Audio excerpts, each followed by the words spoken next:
So what about the other 1% of the UFO phenomenon? Has there ever been legitimate sightings? As promised, we're going to cover this 1% in a future episode. But I'll share with you something a wise man once shared with me. Before we should start focusing on dealing with problems outside our world, we should first focus on solving the problems within our world. And before you can start solving problems within your world, you first have to solve problems within yourself and within your surrounding environment of family and friends. So basically what I'm trying to say is that we have priorities that we need to focus on first and foremost so we can successfully build our lives and our minds. Now, it's no secret that the difference between what the government knows about UFOs and aliens and what is shared or released to the public is extremely enormous. And unfortunately, governments and several organizations on Earth are taking advantage of the UFO phenomenon to achieve worldly agendas. So why do we see particle beams, huge ones, firing at things that are, you were saying 200,000 Gs? Yep. I mean, go over that. Well, because I think it's part of a test for if there are bad guys out there. Or maybe they're doing preparations for faction. We may be looking at more than one faction. Remember, these groups tend to fragment. They fractally fragment so that you have wars within wars within wars. You know. But why would NASA release that footage? Well, remember, you've got all the good guys in NASA, and then you've got a few who are not good guys. The good guys don't know that there's something to keep secret. Remember, the lie's different at every level. They believe the lies they've been told. So when you set up a structure, an institution, which is supposed to be open and above board and is supposed to present live TV of the shuttle missions, they present live TV. Now, the controllers can't say, oh, well, you can broadcast this, but you can't broadcast that. Because the honest guys will then say, sure. Well, why can't we broadcast that? So people always say if this was happening, it would come out, and it is coming out. Well, I mean, I agree with you. When you've got the Catholic Church saying we need to love the aliens, they're our brothers, when you've got every major denomination saying it, when you've got all the movies, and you've got, in the 80s, huge programs at the Olympics with aliens landing, fake aliens, and you've got huge things the size of 3 football fields floating over Dallas and stuff all over the place. Something's going on. And then I read government documents about fake extraterrestrial landings. Any of this. Why? I mean, you believe it's fake. Remember Operation Northwoods? Yes. Okay. Or we can go to the, September 11th. Governments do huge, big things to sway populations at key nodal points in history. They love hoaxes. Yeah, well, it's manufactured history is what it is. We are building, all my UFO friends, I need to shake them because they're so, frankly, they're extremely naive, Alex. They really believe we're building toward disclosure. I believe we're building toward a mass, carefully manufactured fake event where ETs, who are really humans, who are really part of this secret clique, who are probably Nazis, who have developed or perfected their technology from World War II, which is why you've got to get, Joseph on. They are going to basically fake out the world. And there's an incredible window on the Nazi black ops programs, the compartmentalized, incredible high technology efforts that were being funded by the Nazi war machine, particularly toward the end of the war in a desperate effort to win the war, and they fastened their hopes on several key technologies, some of which appear to be the control of gravity itself, which again is a separate piece of data from my work, which came at this from a hyperdimensional physics perspective. We know there's a lot of suppressed technology. 20 years after the B-2 bomber was already in service, they declassify it. So we have a lot of cases of that. We know there's a whole shadow government.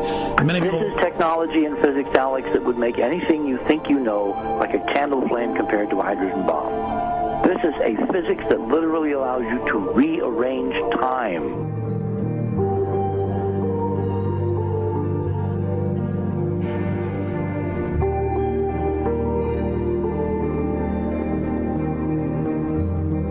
But I mean, imagine you've got all these compartments in these pyramids within pyramids of compartmentalization. That's why that's the New World Order symbol.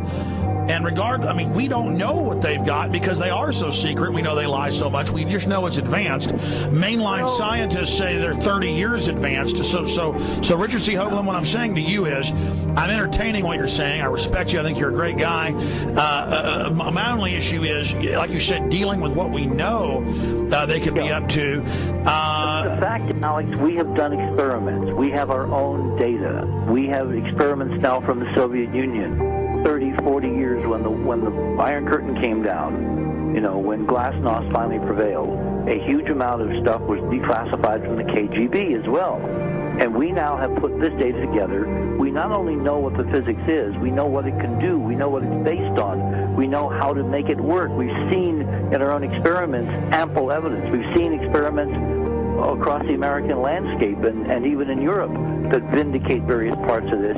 And the latest thing I'm working on, it looks like von Braun himself was deeply involved in some of this early physics experimentation, but they're keeping all the good stuff for themselves. The reason is that if we got access to the good stuff, if we got access to the technologies, the energy, we wouldn't be worried about $4, $5 a gallon gas or $10 a gallon gas.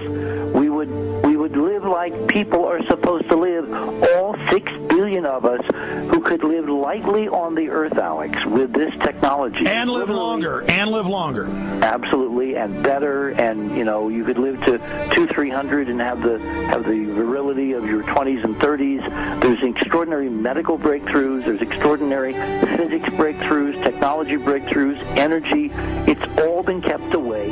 Think about it. We're already on a planet hurtling through space, all these wonders around you, and you've been taught it's bizarre to question, and that's because there's so many kooks in the alternative movement who do talk about ridiculous, Hollywood-style green men, instead of really looking at the shadow government and all these crazy secret societies that are admittedly running NASA and the shadow government. Now, ladies and gentlemen, during this talk that I'm going to give you, I'm going to explain to you the history of this phenomenon, who the secret government really is, and I will name them by name, the beginning group, the study group.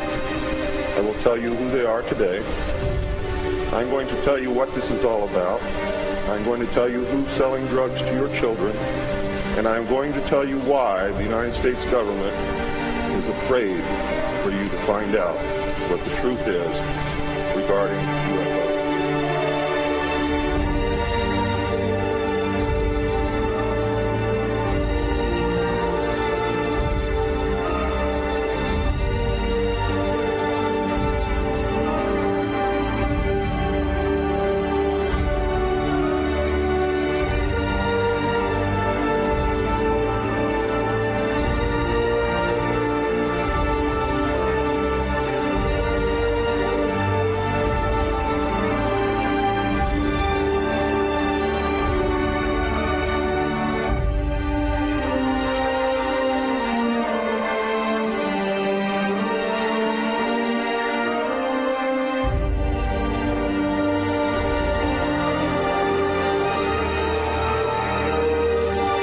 And it turns out that even though she remembered that she'd been part of the team to debrief the astronauts, she couldn't remember a thing that they said.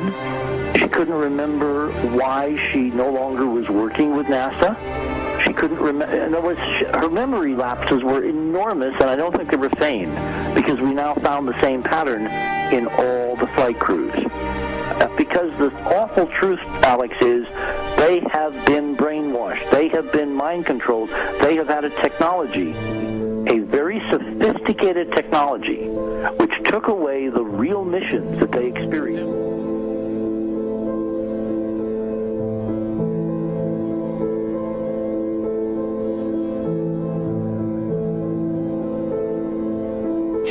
Sorry.